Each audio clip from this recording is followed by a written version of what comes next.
We are on the record. The time is 11:24 a.m. Please continue. Ms. Torres, if the hospital had been able to provide everybody with an N95 mask at Kohler when you were there, would you have been willing to assist with patient care on the hospital floor? If we had appropriate PPE, not just an N95, that involves goggles, that involves face shields, that involves gowns, gloves, everything. If I had all of that, absolutely. But I would not be doing. You hadn't finished. You want to finish? I would not be doing care. Okay, Sorry, understood. could you repeat that? I heard her. I would not be doing trach care.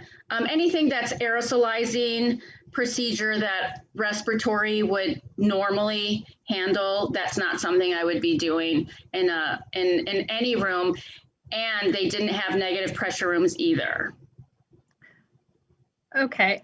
Were there other things that were unavailable besides the N95 mask, like the face shield and the goggles you were describing? We never got into that, so I wouldn't know, but I can tell you from stocking everything that I never saw. I can't say that I saw gowns. I probably saw gloves, but I can't say that I saw gowns or shields or goggles. I don't recall ever seeing that. And I understand your testimony that you wouldn't have attempted to perform trach care, but would you have been willing to accept the shift position, knowing that you couldn't do everything, but you could do some things? Of course. What kind of things would you have done to help out if you had had enough PPE and been able to help out on that floor? What kind of tasks would you have performed? Objection to form. Go ahead, answer as best you can, but that's overbroad. The same care that I provide any patient on the medical floor in working with COVID patients, the same thing. I have never been afraid to take COVID patients. I just needed the proper PPE. I've been working exclusively with COVID patients on and off on various assignments.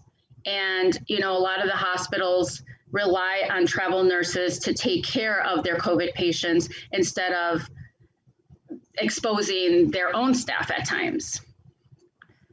So I guess my question was a little bit more particular. I'm interested in kind of the nursing tasks, like things that the nurse might do to help a COVID patient on a COVID floor that would be not trach care. Is this also assuming with PPE? Yes. Okay.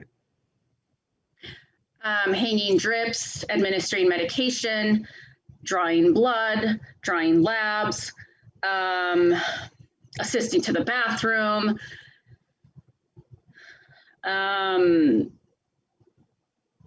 turning in bed, just regular patient care. Is that something that you could also perform in an ICU or an ER department? Objection, that's compound. Okay, the tasks that you just described to me, assuming you had the desired PPE, is that something you could do to assist in patient care in an ICU? To assist, yes. How about an emergency room? Same parameters. Sure, like we can do standard patient care. Yes. And it's your position that you would have been willing to do that if you had had the PPE that you described to me. And the proper training and whatever skill I needed. Yes, of course. How would you have handled it if you were in a situation where somebody asked you to assist with trach care? How would you handle that situation?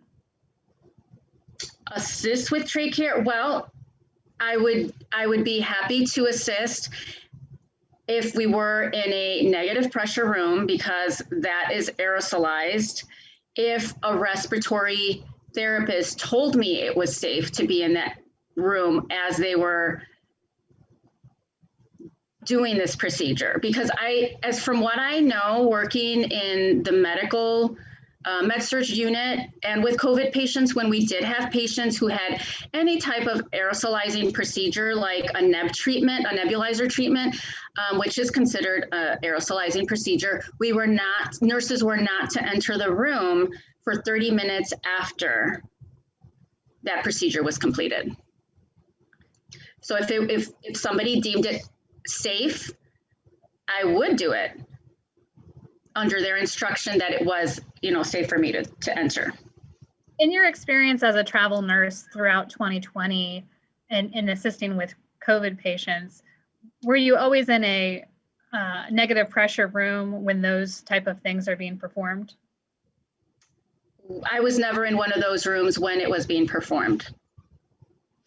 So describe to me what happens where if you're working on the floor and you're on that shift and that procedure needs to be done, what happens?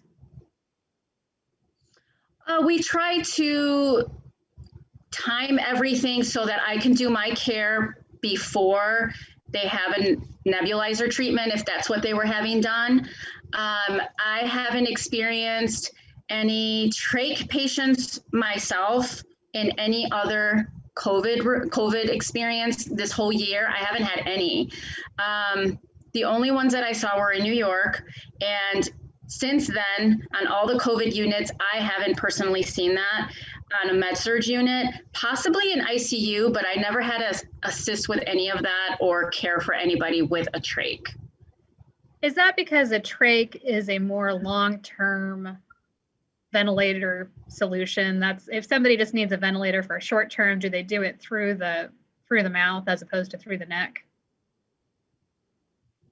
I'm not sure. I don't know the specifics on that. I'm sorry. Okay. So in the COVID patients that you've helped assist with, were any of them on ventilators? In the ICU, when I was a runner, yes, many of them were on ventilators. And was the ventilator attached orally through their mouth, or was it attached through a tracheotomy? Honestly, I don't recall. I remember seeing some with just tubing, but I didn't necessarily look to see if it was attached at the neck or the mouth. I don't know. Okay.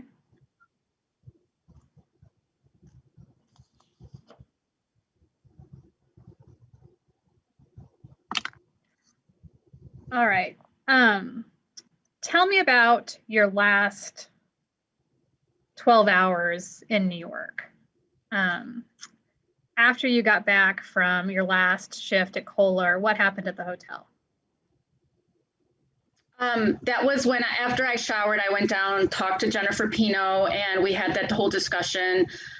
She was insistent that I demobilize, or she highly recommended. She kept saying that she highly recommended that I leave, and that she was going to start getting rid of all the psych nurses.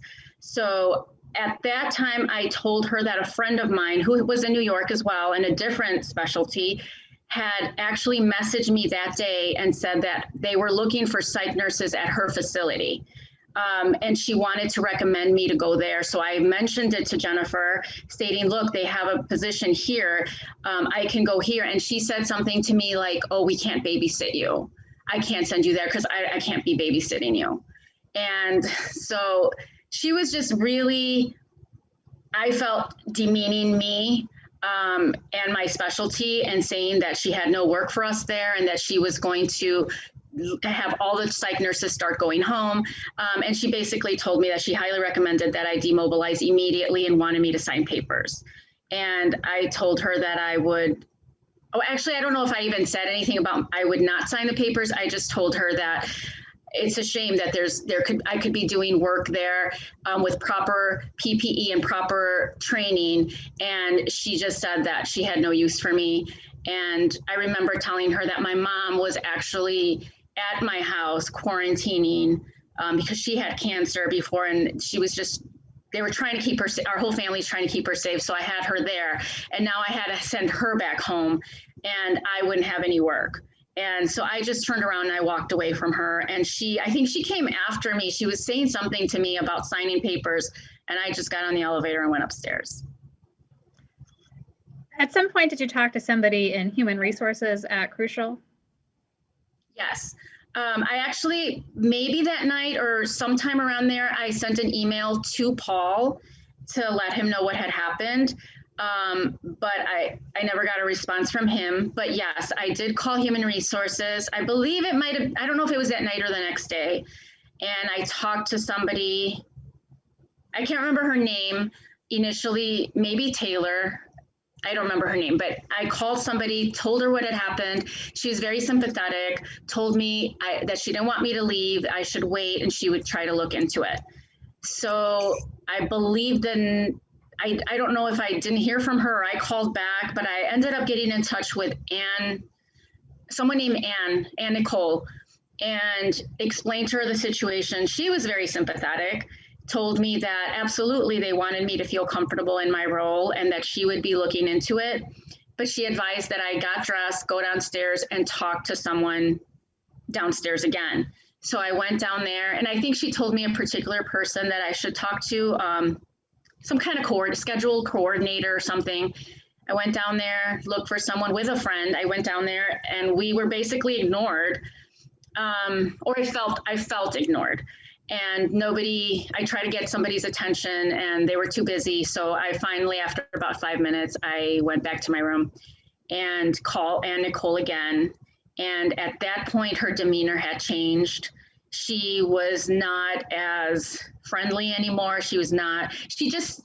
Her voice just seemed to kind of be holding back, like she was upset. And she said that she had had a conversation with Jennifer, and that Jennifer had told her that the reason why she had demobilized me, or part of the reason she had demobilized me or asked me to leave, was because I had swore at her. And I think she said 3 times. And at that time, I was shocked because that's not something that I would do. Especially in my profession. I mean, we're nurses, we're professional. This was not a heated conversation in any way.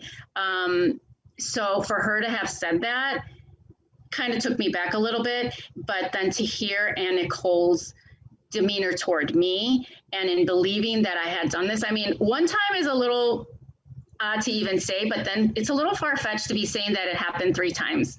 So I tried to explain to Ann Nicole that did not happen. I wasn't understanding why Jennifer would say those things, but I was just trying to get help, and it didn't seem like she was understanding it all at that point. I said, don't even worry about it. I don't even want to work with a company like that. If that's the kind of people that you have working for you, everything here has been, it was crazy. I told her that it was a bad experience from start to finish, and that it was probably best that I probably leave. So I told her that not to worry, that I would be gone. So I was planning to leave at that point. And I understand it's a little bit of a gray area, but is it your position that you left, that you were terminated against your will, or is it your position that you left at least somewhat voluntarily? I mean, that objection, that's a false dichotomy, but answer as best you can. No, I felt that I was asked to leave. She might have worded it a little different. She kept saying she recommended me to leave, but no, I honestly feel like I gave her every option to reassign me. I even told her that my friend had a supervisor that was asking for a psych nurse. She was willing to take me there. I even told Jennifer that I was willing to train appropriately because I knew Javits Center was opening up and they were provided PPE from what I had heard, on the chats from other nurses. And I was willing to go there, and she just didn't want to hear it.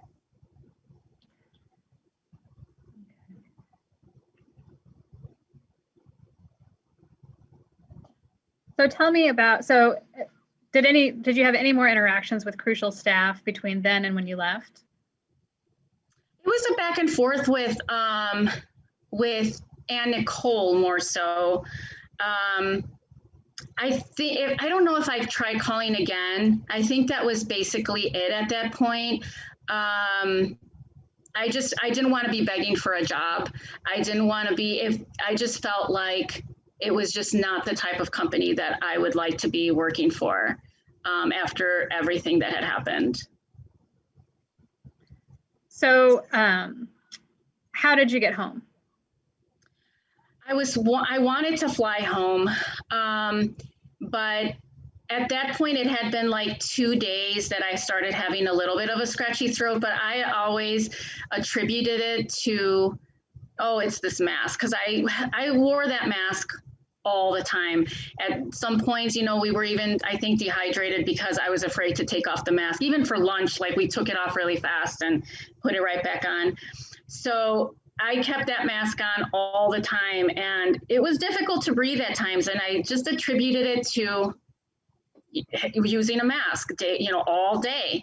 So I wasn't feeling the best towards the last 2 days. And I thought, you know what, because I wanted to kind of keep maybe talking to somebody for some understanding from someone. I was hoping to hear back from Paul, but it wasn't happening. I was not feeling the best. And I was starting to think, well, if I stay here and I actually do have COVID, I don't want to go to one of these hospitals. I want to go home. I want to be home. So also one of the reasons why I decided to drive, that was one of my main reasons, because it's possible that I could have been sick and I didn't want to expose other people. And the second thing was that my laundry was all over my room, wet, because I washed it all in the bathtub and everything was soaking wet. And I thought, how the heck am I going to get this in a suitcase? And it's going to be heavy, and it was going to be too hard to transport everything. I just bought food, and I just thought it's probably better for me to just drive.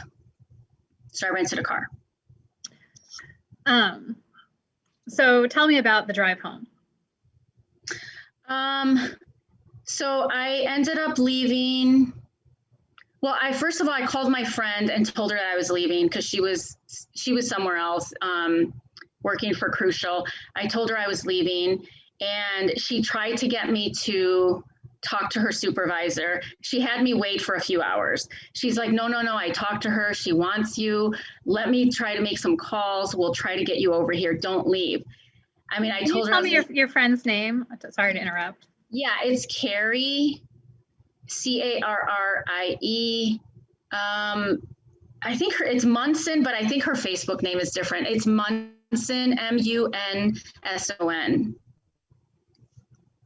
Okay. So she tried to get me to wait because she thought she could pull me into her location where they were looking for psych nurses. She had a text from her. She was sending me text, like a screenshot from her conversation with her manager saying, yes, I'll take her, but give me a little bit of time, because I think she was busy. Well, I got tired of waiting. I wanted to make sure I had enough time to drive home. So I told her, hey, I got to go.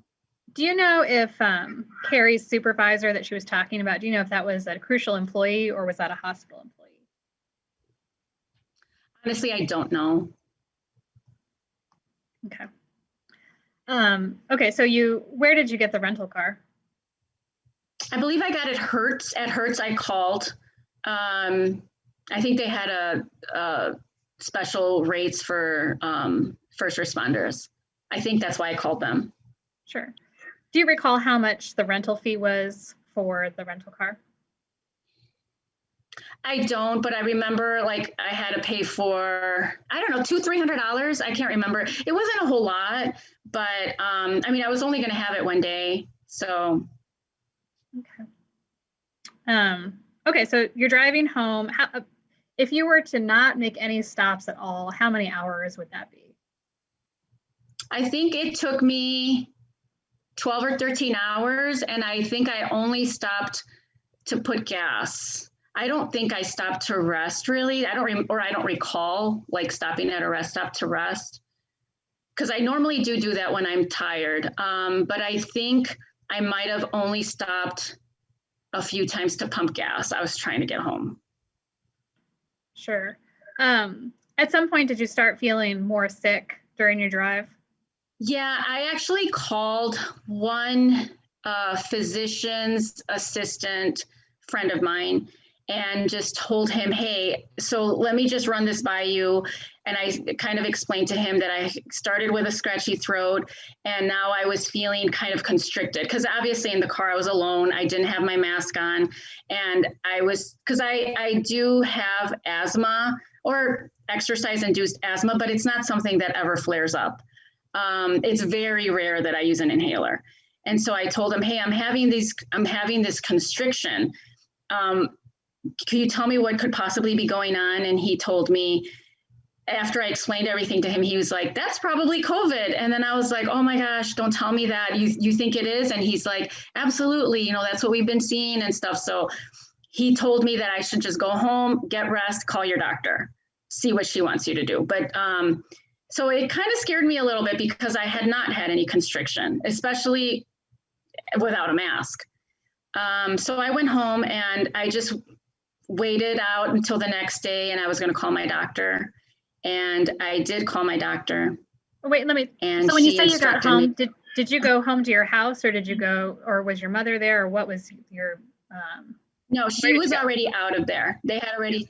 I went home. I had already instructed my family to take her out of my home. I didn't want to be there when she was there because she had just gone through cancer treatments. So she was already gone. And so it's just me in my home. So my home was just alone. So I went home. I just wanted to wait it out overnight to see how I felt. But the next morning I felt like I was really tired. I felt like cold-like symptoms. So I just called it, and I was getting scared because of the constriction. I tried using my inhaler and it was still the same thing. So I called my doctor and just asked her what I should do. She instructed me, because I had been exposed possibly to COVID, that I should go to the hospital. So I went to my local hospital, told them that, you know, I had just been in New York, and they basically just gave me a steroid, which really helped. They gave me steroids and then they sent me home, but they couldn't give me a COVID test because there wasn't enough. So I gave them I had been in contact with Ann Nicole, who gave me the workers' comp information, which I gave to the hospital, and they ended up billing my insurance instead of workers' comp. But so then anyway, Ann Nicole I was in contact with her after I got home for a bit in regards to like pay and stuff like that. Did you, you said they bill your insurance. Did you have a copay or a deductible that you were responsible for that hospital visit? I don't remember. I remember getting some bills and I just gave them to Ann Nicole to turn them into, or no, I didn't give them to her. At that point, I had already had some adjuster, I guess, from workers' comp, or the person who, is that what they're called? I don't know if that's what they're called. The person who's handling my claim, I guess. So I forwarded everything to him, told him that they had billed my insurance and that I wanted them to repay that because I needed my insurance. I mean, it's private insurance. I only get like one hospital visit probably per year. So I wanted to make sure that they cleared that up in case I needed it in the future. And I don't know if it was ever cleared up, honestly. But yeah, so I had been in contact with Ann Nicole about all of the financial portions of that. Okay. Did you ever experience a fever during this time that you felt the scratchy throat and constriction? No, I never felt a fever. How about body aches? I had some body aches, but I wasn't sure if I was just like overly tired from the drive and everything. I just didn't feel well overall. I felt constriction, I felt tired, I felt a headache, and I felt just really worn out. And a little bit of like just body aches, but I didn't know if it was just for me being tired, but no fever ever. Have you ever been tested for COVID? Yeah, I've been tested throughout the year with different jobs. Have you ever tested positive? No. Have you ever taken an antibody test? No. Do you think that you had COVID in March, April 2020? I honestly don't know. I asked for a test. They wouldn't give it to me. And then they told me to ask Crucial. So I asked Ann Nicole, hey, the hospital is not testing me. Can you guys send me somewhere to get tested? And she said she would look into it. And then she came back to me and said, oh, we don't have a facility near there, or I can't find one. So I showed her the letter that the hospital had given me that just said, assume you have COVID and quarantine for 14 days. And I told her I wanted to be tested because if I wasn't positive, I wanted to work. I needed to work. And she just said, well, you know, I'll try to work on it, but nothing ever came of that. So I had a quarantine basically for 14 days. Sure. Okay.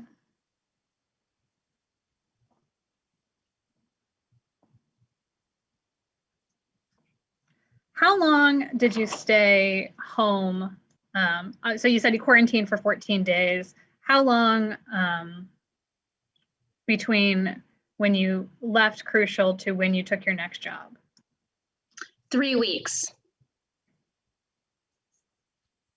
So you had 2 weeks of quarantine, 1 week of break, and then you started a new job? Yeah, Favorite Healthcare Staffing called me within days of me getting home, probably about 4 or 5 days after. And they had a position open that I really wanted, but I was on quarantine. So I told him that I was really interested and if he could keep me in mind for the next deployment. So he said he would, and then he called me again. I think it was the Sunday before my quarantine was over. I don't know if I had a day or 2 left. I can't recall. It was like either I would be off on Monday or Tuesday. And so he called me on Sunday and he said, hey, that position, I need somebody else again. Do you want it? And I said, well, I would take it, but technically I have a couple more days of quarantine.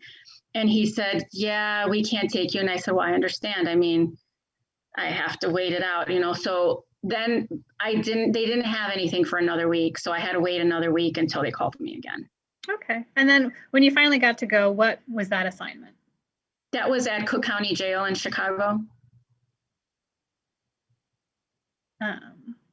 And were you a psych nurse there? No, I don't think that we really I was just a general like nurse, just like everybody else. We just did medication administration. And then we rotated to the COVID unit. So that was like a med surge infirmary type facility or unit. And then I was also like floated to lab and swabbing and teaching how to do the swabbing. So we were floated everywhere. Sure. How long were you in Cook County for? 2 months. 2 months. And by the time that you had to see COVID patients there, was everybody able to get N95 masks? Yeah, we had we had plenty of PPE, yes. Okay. Is it your understanding that there was a shortage of supplies in March of 2020 that ultimately resolved itself? Asked and answered, and that's a compound question too. As best you can, Nancy. Are you asking if I was aware that there was a shortage nationally or where? Yeah, when you were in New York, were you aware that there was a shortage of materials for PPE? I heard it on the news, yes. Okay. When you, were there any aerosolized procedures that had to take place with the COVID patients at the correctional facility? No, anybody that was highly acute like that needed anything like that would be sent out. They weren't being held there. Okay. All right.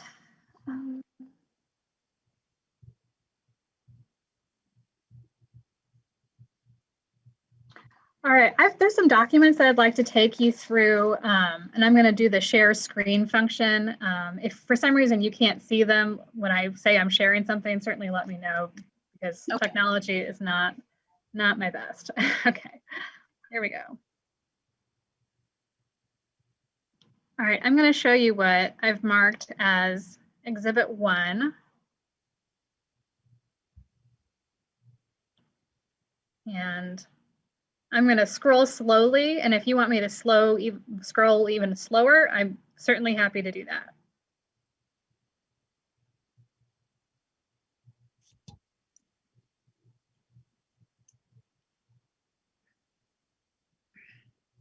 And for the record, this is marked Def Torres 000082 at the bottom. Do you see that? Yes. Okay. Now that and I'll tell you that anything you see in the yellow highlighting, that's something I've added to this document. Okay. Do you recognize this document? The information is similar to what I remember seeing. I don't know that it's the exact document that I received, but yeah, I remember seeing that information.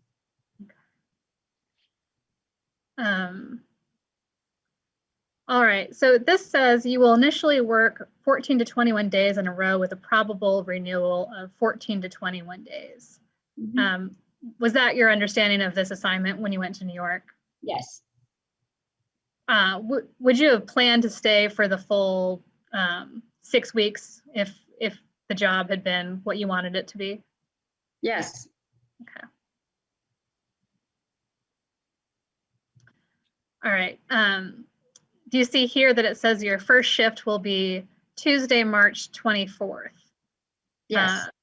Is it your understanding that was the first shift that you started? I understand it was training and orientation that you did as far as onboarding, but that would be the first day that you would be on the clock, so to speak. Was that your understanding? Well, at the time when she saw this? No. Okay. So based on what happened, is March 24th the first day that you worked, or do you think that you worked a later day or an earlier day?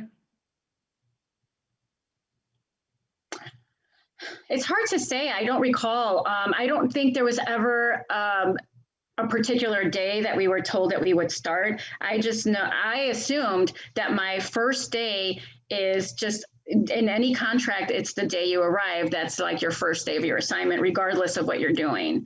So to me, that first shift, there was never a date told to us as far as when we would be starting or anything. We just kind of just followed along as far as when we got us on that bus for our first day.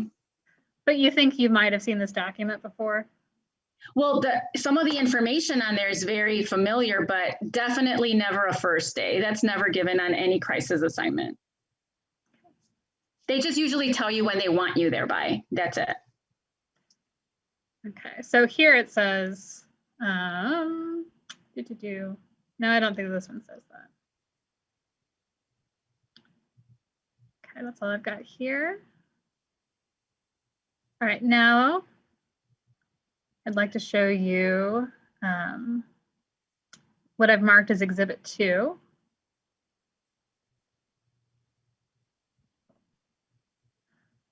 And for the record, this starts with Def Torres 00001 at the bottom. Do you see that? Yes. And again, I'm scrolling, but let me know if you'd like me to scroll slower. Have you seen this document before? No, doesn't look familiar. Do you recall being emailed the paper? We talked about how you were emailed some HR paperwork and payroll paperwork that you filled out before you came? Yes. Okay. All right, I'd like the witness to just peruse the entire document, before she's answering questions about it. You've only shown 1 page or 1.5. Okay.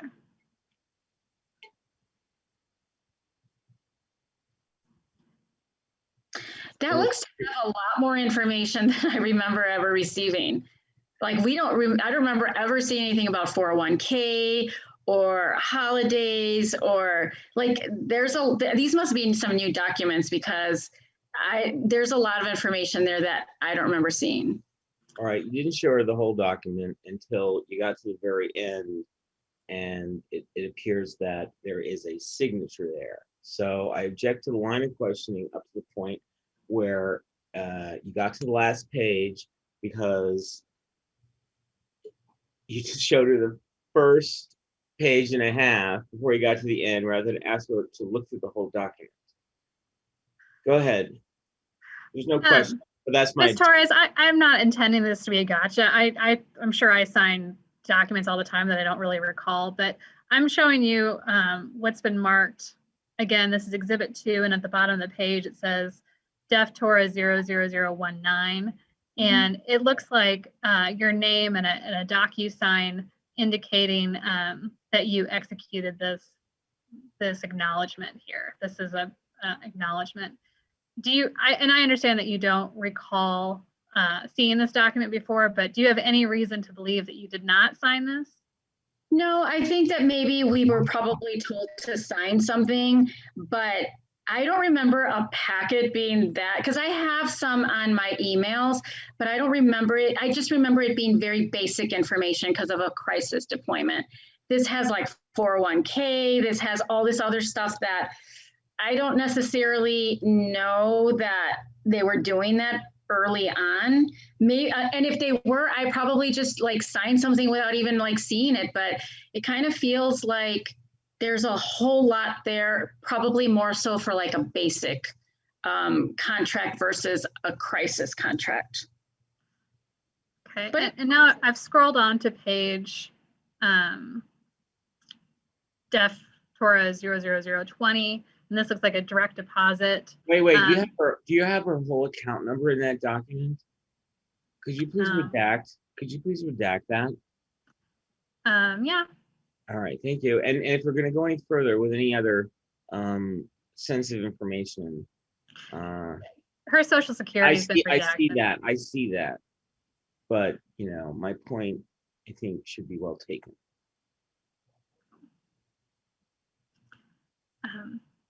Ms. Torres, now I'm showing you page 21. Do you recall filling out a W-4? Yes. And did you fill this out in DocuSign, or did you you said there was paperwork with the onboarding. Did you fill out a duplicate copy of the W-4, or was the W-4 just done on the DocuSign? It probably was just done on the DocuSign. I don't know that they had us redo that at the facility.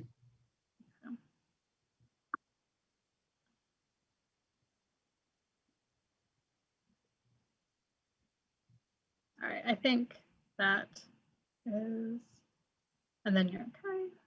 Yeah, I'll ask my assistant to. Okay, thanks. You just put it up again. All right. Anything else from this exhibit? No. All right. In the future, could you review the exhibit to make sure it doesn't have such information on it? Thank you.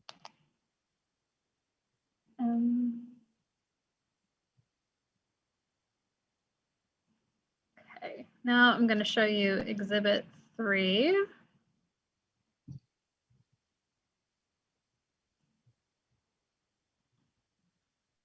Now, for the record, this is marked beginning with Def Torres 000138.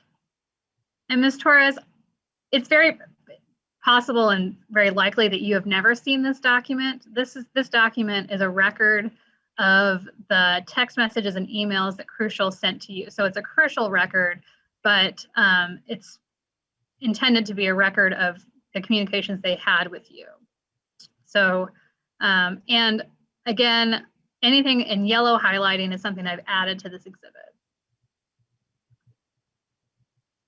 So on the first page, I see a text message from March 16th, 2020.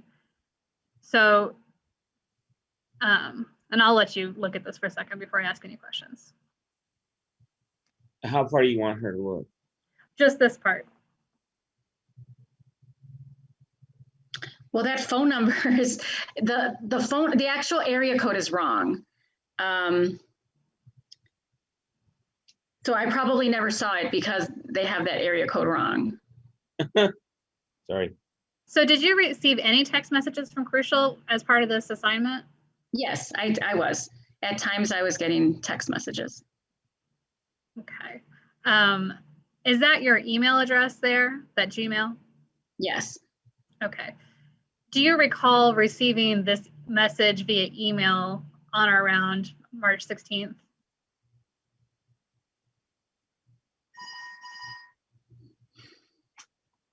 No, because I'm pretty sure I would remember something stating that the pay rates are increasing. I don't remember ever seeing this. We would get messages about what time to be on the bus, or things like, you know, a mass email regarding something, some important message we needed to know, or about, you know, maybe PPE.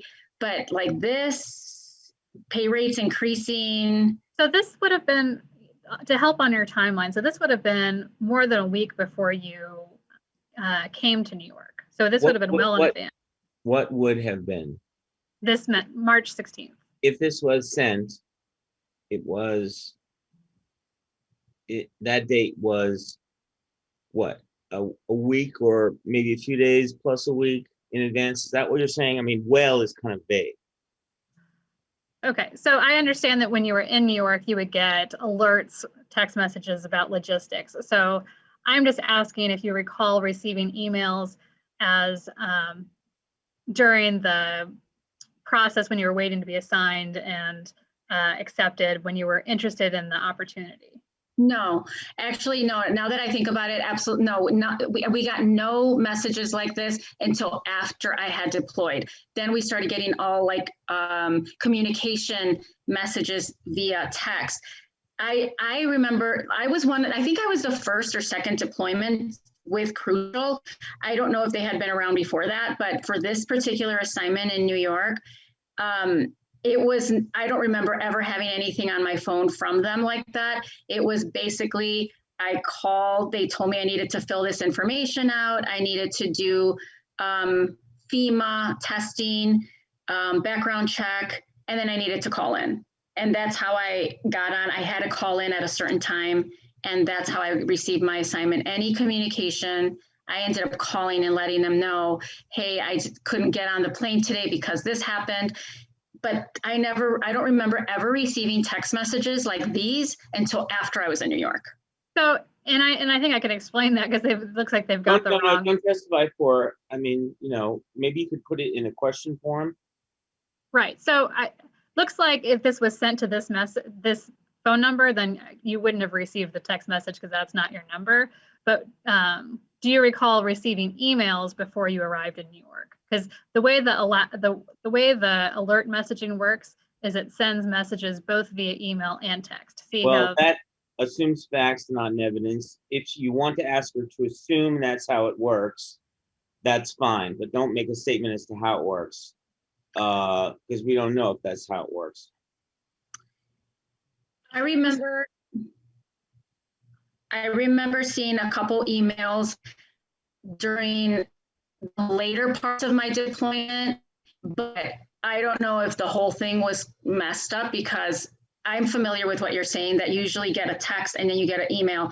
But no, for this particular company, I did receive a couple of emails at some point because I've seen them in my email, but not this. I never saw this one before, and it wasn't early on. It was like towards the end, possibly even after I left. I was still receiving like some emails and text messages that were going out to everybody.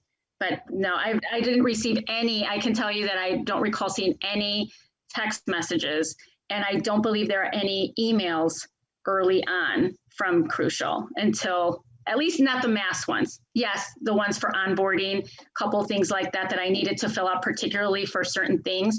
Yes, somebody would email me those, but not these mass ones. We're out to everybody. Okay. All right, I'm going to keep scrolling again. Tell me to slow down. And if I'll pause for quite a while before I ask you any questions about anything in particular, but just in general, I'm going to scroll.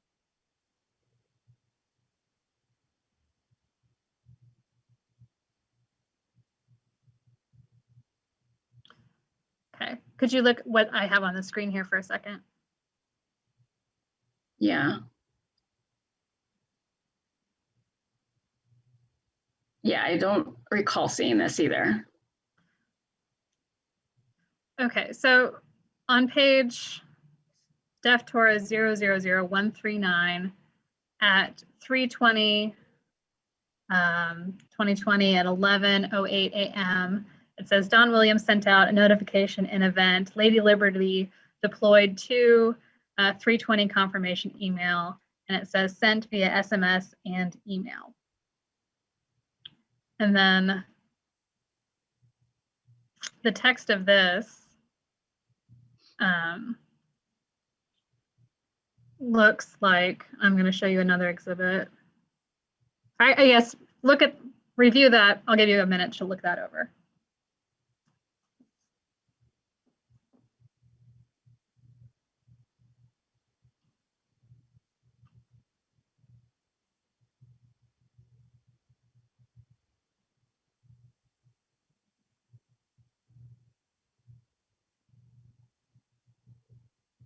Okay.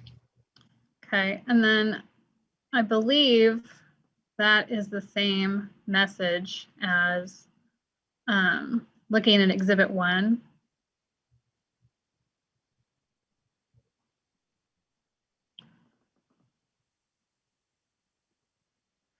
Okay. The question is what? Well, maybe I'm confused here.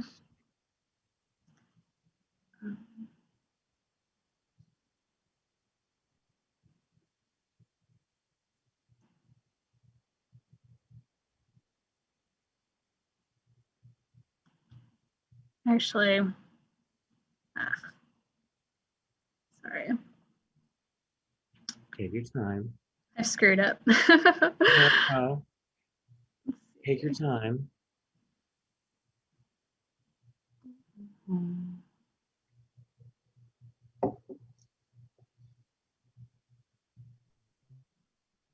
You want to table that? Yeah. No, I just do you recall receiving this email that said something similar to this on or around March 20th? Do I remember seeing this email? Is that what you just asked me? Yeah, or an email containing this material or this verbiage, the text. I think there was something similar to this right after we signed, after we called in, we were told that we were going to get some kind of like instruction sheet.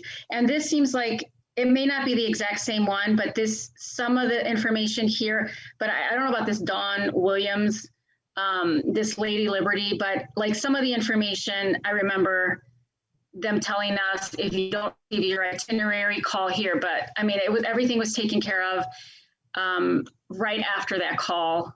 So. Okay.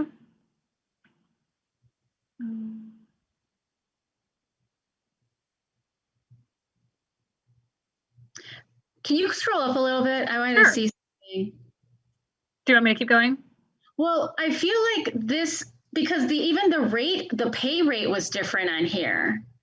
That's why I'm thinking that this is a newer sheet. Maybe we had something similar early on, but this definitely wasn't, because even the pay rate was different on here. Where did you see the pay rate? Did I scroll past it? Yeah, I saw it somewhere in there. It was like I saw like a 13,000 right away. Oh, that was for the nurse practitioners. Oh, okay.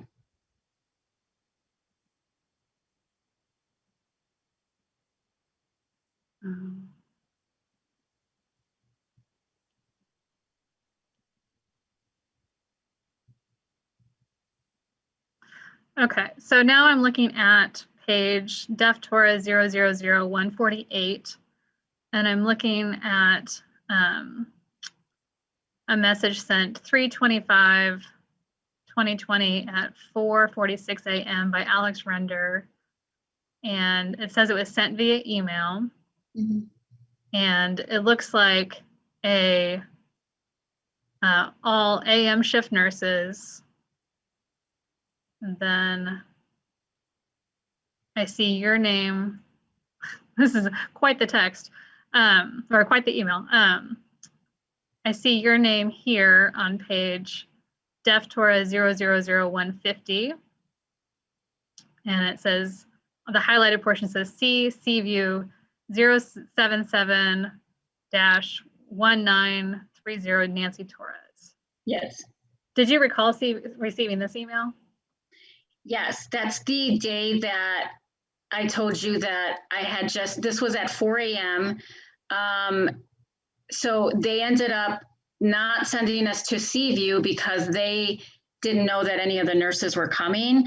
So they drove around with everyone on the bus and found a hospital that would take them. So that's how we ended up at Kohler. Originally, Seaview was the location, but on paper, they had it scratched out and we were reassigned. Got it. Okay.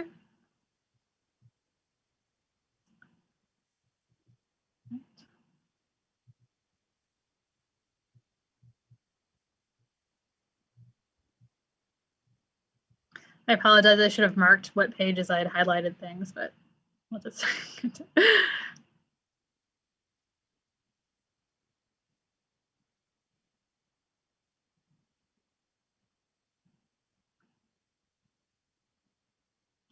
So now I'm on page Def Torres 000165, and the date of these emails are in looks like April 10th. Did you continue to receive emails after you left New York? Possibly emails. I remember getting alerts on my phone. Yes. Okay.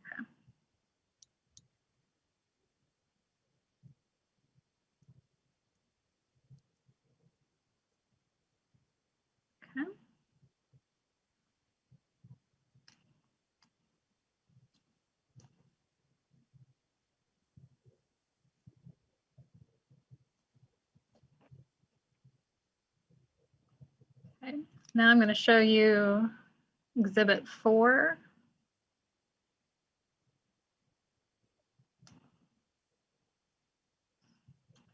And for the record, this is marked Def Torres 000103.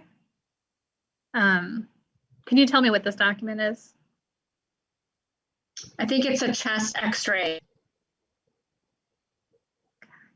It was my chest x-ray for the hospital that I went to. All right, And so this is the hospital by your house that you went to when you came home? Yes. are these, Did you? may I just ask, are these documents that you bait stamped that I produced to you?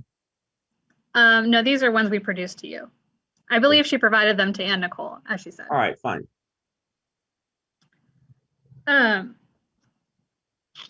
So can you review I didn't highlight it because I didn't want to mess with this, but can you read over the paragraph findings? You don't have to read it out loud, but just familiar yourself.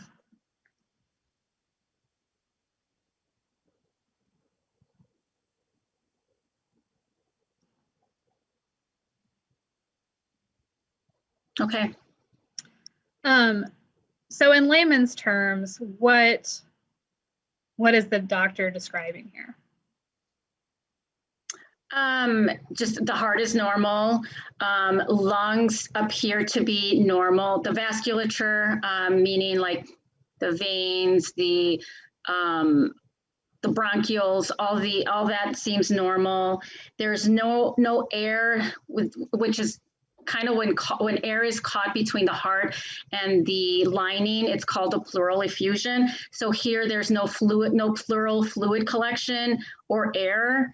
And pneumothorax is, I believe pneumothorax is like when you have fluid, which sometimes causes the lungs to collapse. If I'm correct, I'm not sure what exactly that means, but I think that's what it means. So there's none of that. So everything technically here is normal. There's no abnormality found, or no acute abnormality found. Okay. Right now I'm scrolling. Can't really see that, so I'm going to keep scrolling.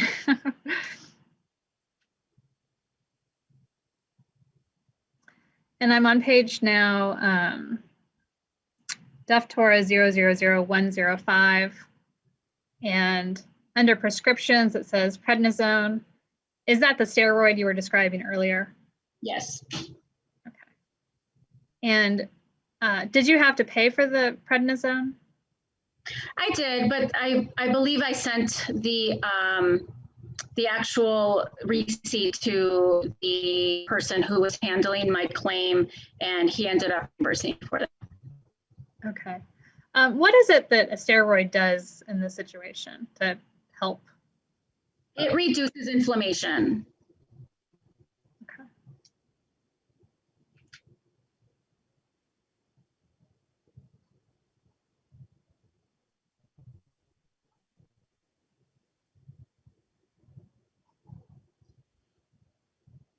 Okay, now I've scrolled to page DEFTORA 000110. And is this the doctor's note that you had described to me earlier? It's a hospital note, yes. That's what was given to me. Okay. Did you ask the healthcare provider to provide you a note? I don't believe so, no.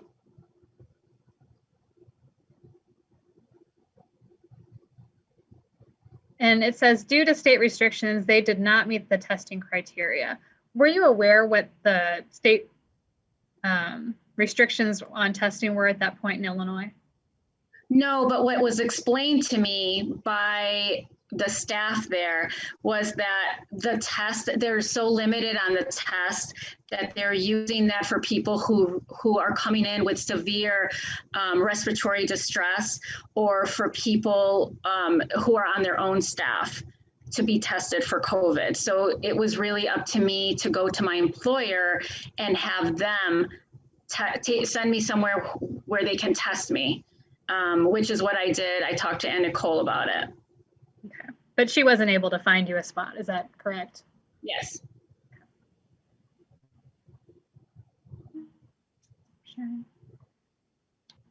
Okay, I think I'm ready for a lunch break. Greg, does that sound okay? This is fine. Okay, So Okay. what time should we return? we'll get off the record and then we'll figure it out. All Okay. right. The time is 12:21. We are off the record.